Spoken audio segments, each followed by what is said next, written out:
Hello, and welcome to this Wow Show special, all about green careers, jobs that can help save the planet.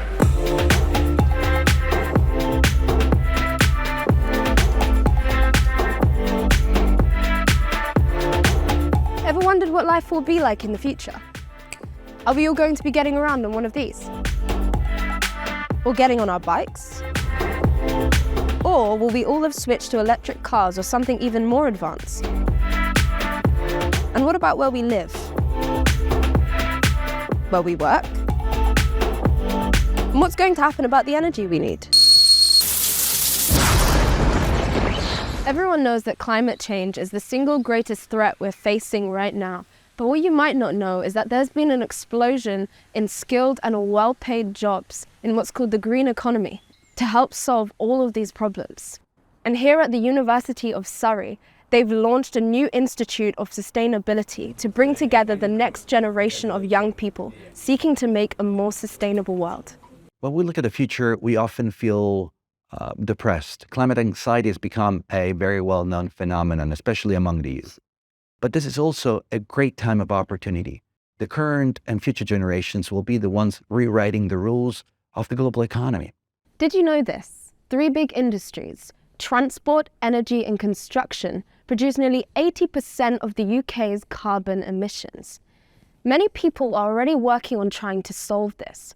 But what does this mean for you and for the jobs of the future? Let's take a closer look. First up, transport.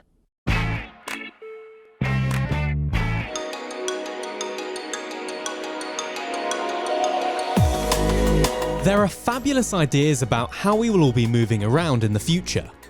One thing most people agree on is that electric vehicles are a key part of this. This means it's an exciting time of innovation, with increasing demand for lots of roles that will create a new generation of green vehicles, like engineers, designers, and scientists who can keep developing lighter vehicles and the battery technologies that will replace the petrol engine. We'll also need to service those vehicles and build the nationwide infrastructure to charge them. 60% of the British population are unable to charge their electric vehicle at home, so Connected Curb is there to deliver a reliable network of charge points for the transition to electric vehicles. So I'm Ros Smith and I'm a project manager for Connected Curb. Key responsibilities, so looking after all of the project deliverables, making sure that we hit the target date, making sure that subcontractors have got everything in place. My biggest skill personally would be being a strong communicator, so it's so important to be able to just pick up the phone to people. I think there's so much power in data. This is the kind of power that can drive the company to make better decisions. Mainly I'm working in 2 different areas. One area related to insights, which is about charge points, insights, uptime, what's happening on the business. The other side is about predictions, machine learning. You can call it AI if you want.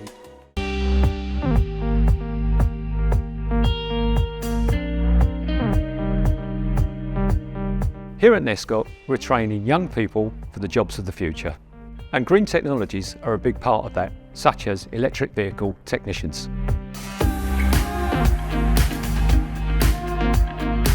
I got into this because I've always loved cars growing up. I've always loved watching Top Gear, which gave me that real passion for cars. And I saw this course at Nescott, thought it was perfect for me. Also, I believe that electric cars are better for the future, they're better carbon footprint, better impact for the planet, to provide a safer environment for everyone to live in.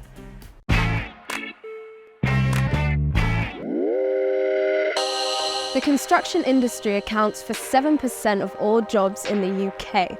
That's 2 million jobs.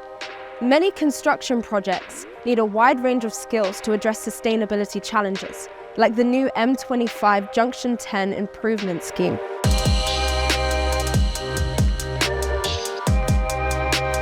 Hi, I'm Sachi, an environmental and sustainability graduate at Balfour Beatty, and I work on reducing the embodied and construction carbon on our projects. I closely work with the project director to ensure that there's a carbon culture across our team.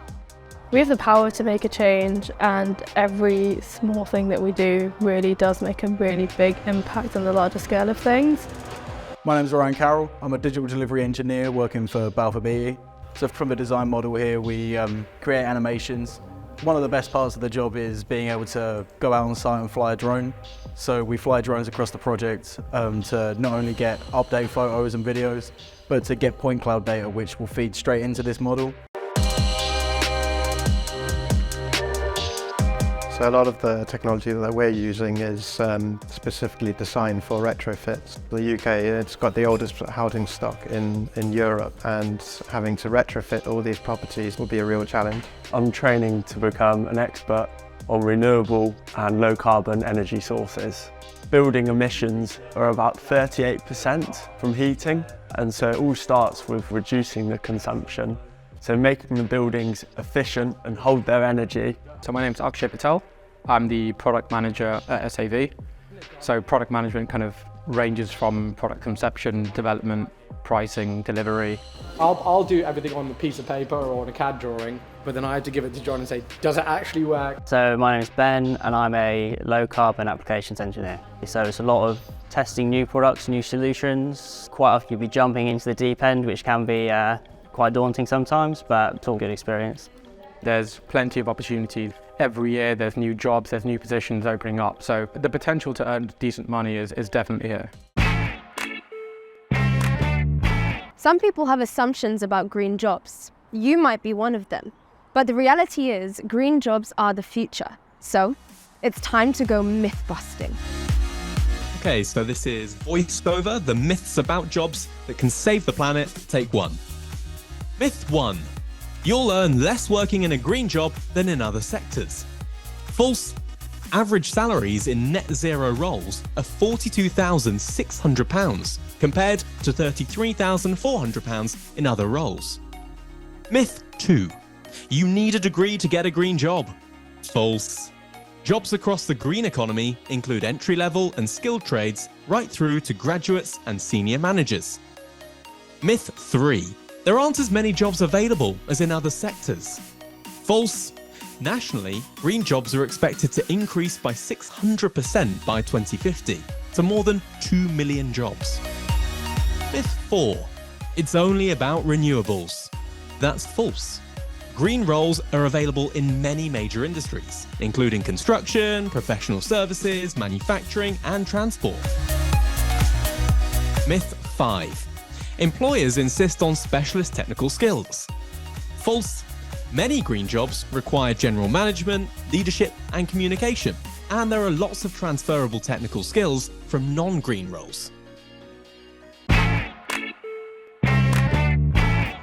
Becoming carbon neutral by 2050 is all about finding new and sustainable energy sources and how we use them more efficiently. This is the most important part of the puzzle to solve. Renewables such as solar and wind power, biofuels, hydropower, and hydrogen have been growing steadily.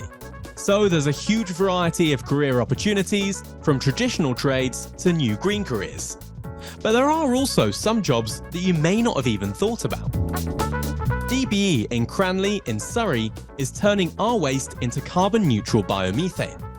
By 2030, the UK is aiming to produce enough energy this way to heat 5.5 million British homes. Have you ever wondered why people save their food waste for collection? Well, I'm going to explain why. Welcome to my world of work.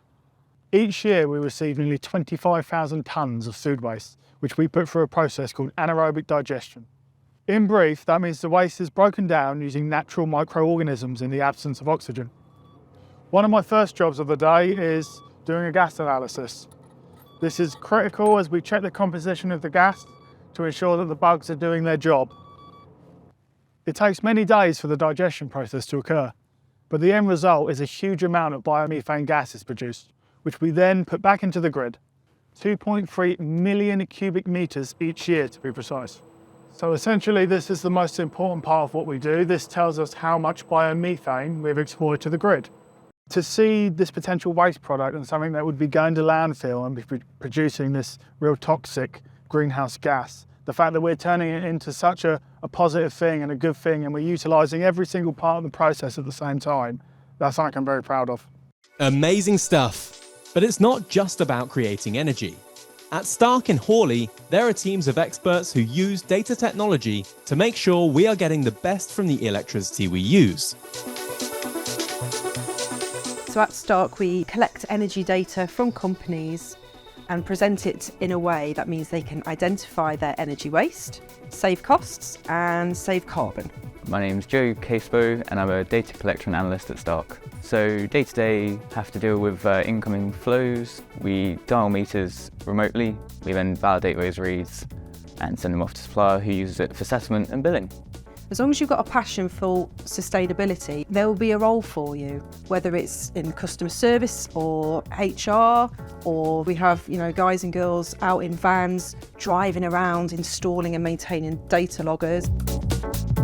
Hi, my name is Ryan Loney. I'm a meter data technicians and SIMS expert. Today, I'll be doing a non-half hourly check. Also, I'll be changing the SIM card in the electric meter.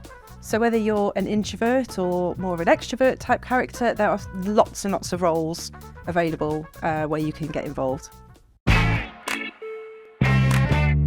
So there you have it, a snapshot of some of the green jobs that exist today, and there are going to be many more. In fact, parts of everybody's job will need to be green if we're to combat climate change, and we'll need to work together to do this. The great innovations come out of collaboration. We need to learn how to collaborate. Albert Einstein used to say to his own students that he never taught them what to do. He simply created the environment in which they themselves learned. And I think this is precisely what's happening in our classrooms. We generate the environment in which our students can become leaders. What more can I say? If you're passionate about the environment, then there are lots of opportunities to do a job that can help save the planet. How cool would that be? To follow your passion and get paid for it. I love what I do. I love my job. But I love it because I'm so passionate about leaving that sustainable legacy. You don't have to sort of become an eco-warrior to do a green job. It's always really appealed to me to be making a difference and be contributing to making that difference. I think everyone knows that global warming is a problem that has to be dealt with. And if you want a problem being sorted, then the best way to sort it is by doing it yourself.